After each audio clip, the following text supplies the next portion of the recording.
사무엘상 10장입니다. 이 장면에는 사울이 기름 부음을 받고 이스라엘의 초대 왕으로 세워진 장면이 기록되었습니다.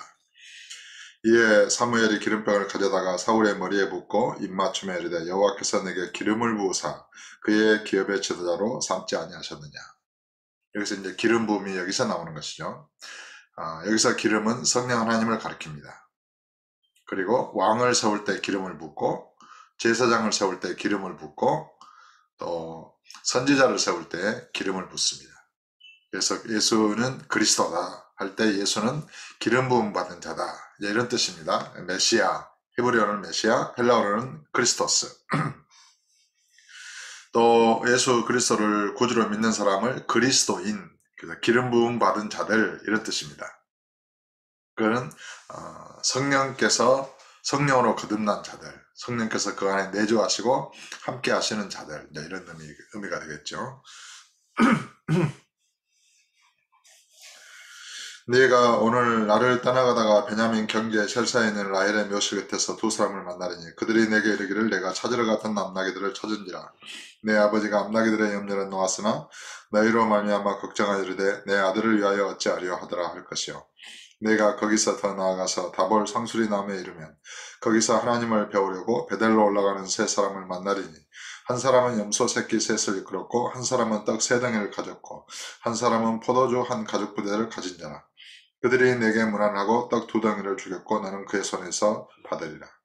그 후에 내가 하나님의 산에 이르리니 그곳에는 블레셋 사람들의 영문이 있느니라. 내가 그리로 와서 그 성읍으로 들어갈 때 선지자의 무리가 산당에서부터 비파와 소고와 저와 수금을 앞세우고 예언하며 내려오는 것을 만날 것이요. 내게는 여호와의 영이 크게 임하리니 너도 그들과 함께 예언을 하고 변하여 새 사람이 되리라. 이 징조가 내게 임하거든 너는 기회를 따라 행하라. 하나님이 너와 함께 하시느니라. 너는 나보다 앞서 길갈로 내려가라. 내가 내게로 내려가서 번제와 화목제를 드리리니 내가 내게 가서 내가 행할 것을 가르칠 때까지 7일 동안 기다리라. 그러니까 사무엘 선지자는 기름 부음을 부었습니다. 그리고 이제 여러 가지 이런 일들을 만날 것이다. 그리고 선지자의 무리를 만날 때 여호와의 영이 내게 크게 임하여 너도 그들과 함께 예언을 하고 변하여 새 사람이 될 것이다. 예, 사무엘 선지자가 이렇게 예언을 했습니다. 9절에 그가 사무엘에게서 떠나려고 몸을 돌이킬 때 하나님이 새 마음을 주셨고 그날 그 징조도 다 응하니라. 새 마음을 주셨다. 그러니까 기존에 사울의 이 마음이 있었는데 하나님께서 사울에게 기름 부음을 받은 사울에게 새 마음을 주신 거예요. 오늘날 우리는 예수를 믿음으로 거듭났습니다. 그래서 저와 여러분은 성령으로 거듭났다 이렇게 말합니다. 그러니까 성령으로 거듭난 자는 성령님의 마음을 가진 것입니다. 성령님의 성품을 가졌고 성령님의 거룩한 성품과 그 영광의 능력과 권능 모든 것을 가지고 태어난 것입니다. 그래서 믿음이 어리고 연약할 때는 이제 우리가 육신적으로 생각할 때 어린아이와 같을 것이고 믿음이 장성한 분량에 이르게 되면 전지전능하신 성령님의 능력과 권능으로 행하여지게 되는 것입니다. 하나님께서 이 사울왕에게 새 마음을 주신 것처럼 저와 여러분은 온전히 하늘에 계신 아버지의 은혜에 의해서 성령으로 거듭난 것입니다. 아버지의 영으로 거듭난 것입니다. 우리 주 예수님의 십자가의 죽음과 부활을 믿음으로 거듭난 것입니다. 그러니까 내가 아무리 노력하고 인간이 아무리 예를 쓰고 힘을 써도 새 마음을 창조할 수 없는 거예요. 인간은. 자기 마음을 새롭게 할 수 없어요. 아무리 의지로 결단하고 그래도 그런 표범이 자기 피부에 있는 반점을 바꿀 수 있으니까 그와 같이 인간은 자기의 마음을 새롭게 할 수 없어요. 스스로의 힘으로. 우리 인간의 존재를 초월하여 계시는 하나님만이 저와 여러분의 마음을 새롭게 하실 수 있는 것입니다. 저와 여러분의 본질을 새롭게 하시는 것입니다. 우리가 예수 그리스도를 구주로 믿을 때 그의 말씀과 성령에 의해서 저와 여러분이 완전히 새로운 존재가 되어진 것입니다. 그를 깨달을 수 있기를 예수님으로 축복합니다. 새 마음을 주셨고 그날 그 징조도 다응하니라. 그들이 산에 이를 때에 선지자의 무리가 그를 영접하고 하나님의 영이 사울에게 크게 임함으로 그가 그들 중에서 예언을 하니 전에 사울을 알던 모든 사람들이 사울이 선지자들과 함께 예언함을 보고 서로 이르되 기스의 아들에게 무슨 일이 일어났느냐 사울도 선지자들 중에 있느냐 하고 그곳에 어떤 사람은 말하여 이르되 그들의 아버지가 누구냐 한지라. 그러므로 속담이 되어 이르되 사울도 선지자들 중에 있느냐 하더라. 사울이 애언하기를 마치고 산당으로 가니라. 사울의 숙부가 사울과 그의 사환에게 이르되 너희가 어디로 갔다냐. 사울이 이르되 암나기들을 찾다가 찾지 못함으로 사무엘에게 갔었나이다 하니 사울의 숙부가 이르되 청하노니 사무엘이 너희에게 이른 말을 내게 말하라 하니라. 사울이 그의 숙부에게 말하되 그가 암나기들을 찾았다고 우리에게 분명히 말하더이다 하고 사무엘이 말하던 나라의 일은 말하지 아니하니라. 상당히 사무엘 왕이 신중하게 자기의 숙부에게 이렇게 말하고 있습니다. 자기에게 기름을 부었고 이스라엘의 지도자로 삼으셨다는 그런 말은 하질 않는 거예요. 숙부에게 숨기고 있는 것이죠. 사무엘이 백성을 미스바로 불러 여호와 앞에 모으고 이스라엘 자손에게 이르되 이스라엘 하나님 여호와께서 이같이 말씀하시기를 내가 이스라엘을 애굽에서 인도하여 내고 너희를 애굽인의 손과 너희를 압제하는 모든 나라의 손에서 건져내느니라 하셨거늘 너희는 너희를 모든 재난과 고통 중에서 친히 구원하여 내신 너희 하나님을 오늘 버리고 이르기를 우리 위에 왕을 세우라 하는도다. 그런즉 이제 너희의 지파대로 1000명씩 여호와 앞에 나오라고. 사무엘이 이에 이스라엘 모든 지파를 가까이 오게 하였더니 베냐민 지파가 뽑혔고 베냐민 지파를 그들의 가족별로 가까이 오게 하였더니 마드리의 가족이 뽑혔고 그 중에서 기스의 아들 사울이 뽑혔으나 그를 찾아도 찾지 못한지라. 그러므로 그들이 또 여호와께 묻되 그 사람이 여기 왔나이까. 여호와께서 대답하시되 그가 진 보따리들 사이에 숨었느니라 하셨더라. 그러니까 사울 왕은 제비 뽑을 때에 진 보따리들 사이에 숨었나 봐요. 그들이 달려가서 거기서 그를 데려오매 그가 백성 중에 서니 다른 사람보다 어깨 위만큼 컸더라. 얼굴이 준수하고 키도 크고 그런 용모가 준수한 사람이 없을 만큼 찾아보기 힘들 만큼 이렇게 훌륭한 소년이었습니다. 사무엘이 모든 백성에게 이르되 너희는 여호와께서 택하신 자를 보느냐. 모든 백성 중에 짝할 리가 없느니라 하니 모든 백성이 왕의 만세를 외쳐 부르니라. 그러니까 이 사무엘 선지자에게 기름을 부어서 사울을 이렇게 왕으로 세웠는데 또다시 1000명씩 이렇게 지파별로 다 나오게 해서 거기서 제비를 뽑고 거기서 베냐민 지파가 뽑혔고 또 거기서 제비를 뽑아서 기스의 아들 사울이 뽑혔다는 거예요. 이 제비를 뽑는다는 것은 사람의 손으로 할 수 있는 일이 아니잖아요.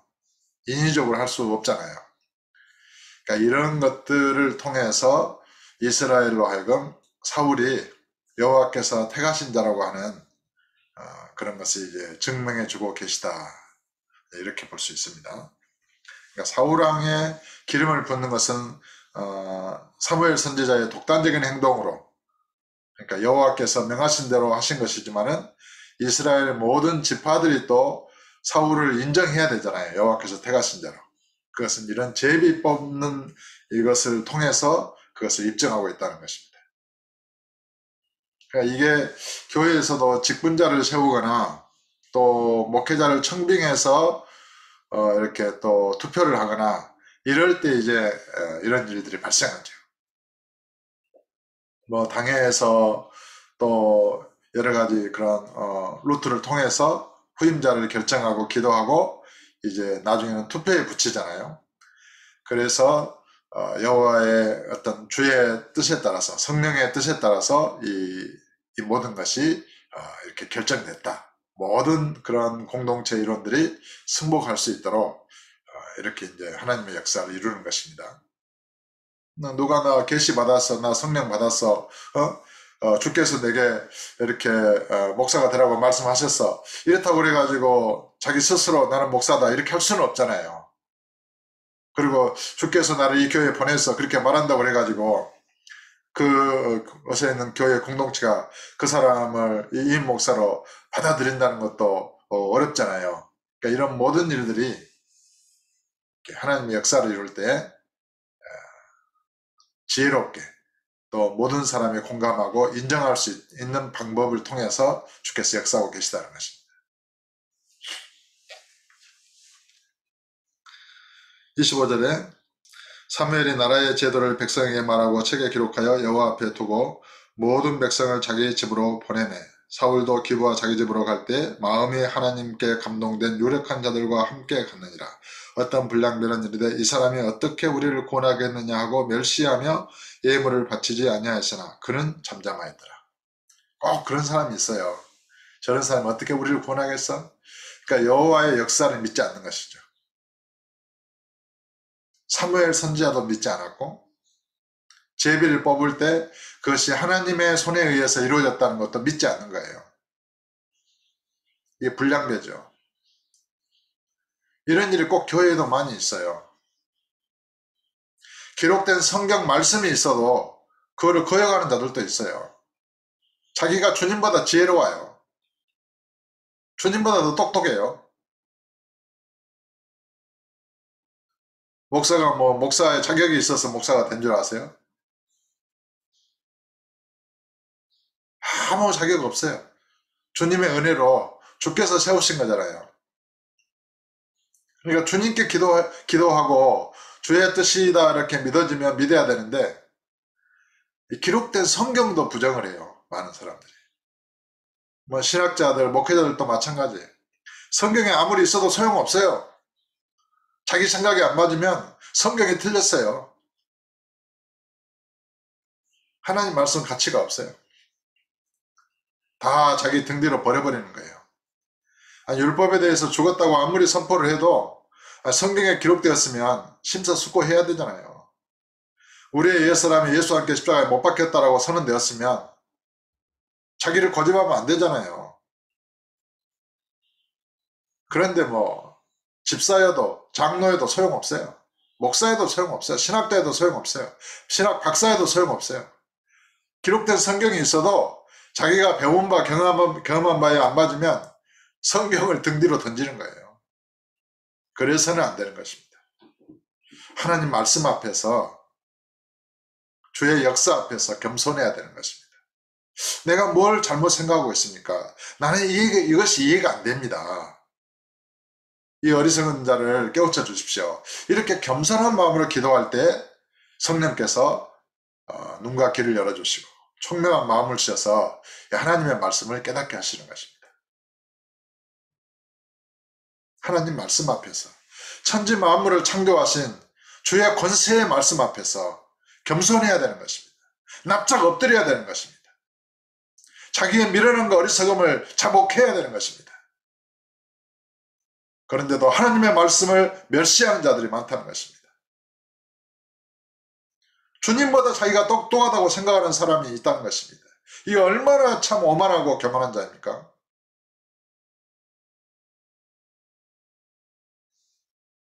기록된 성경은 폐할 수 없다. 주께서 이렇게 선언하셨습니다. 우리는 하나님 말씀 앞에서 겸손해야 되는 것입니다. 겸손한 정도가 아니죠. 완전하게 그 말씀을 인정해야 되는 것입니다. 내 마음에 이해되지 않고 내 마음에 깨달지 않더라도 이 말씀이 이렇게 기록되었는데 이게 이해가 안 됩니다. 내가 어떻게 이것을 깨달을 수 있습니까? 지혜를 구하고 은혜를 구할 때 주의 은혜로 계시의 성령의 역사하심을 따라서 주께서 깨닫게 하시는 것입니다. 이 계시의 말씀입니다.